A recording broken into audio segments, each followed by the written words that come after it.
Hey guys, this is Jess and welcome back to Mukbang with JD. So for today guys, sobrang dami nito. Actually, challenge tayo ni IYANG. So this is a challenge ng isaw challenge. Actually, yung kinain niya is 111 pieces. So bumili ako ng more than 111. Yung binilhan ko is isang 28 tas isang 90. So all in all 118. Pero hindi ko alam kung talagang 118 to kasi di ko na binila. So ayun, mag-start na tayo. At yung drinks ko pala, bago natin start, ito ang drinks ko.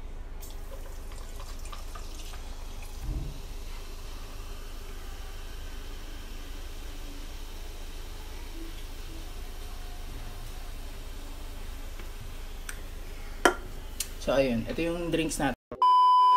Ayun, start na tayo guys.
So yun guys, hindi ko na kaya.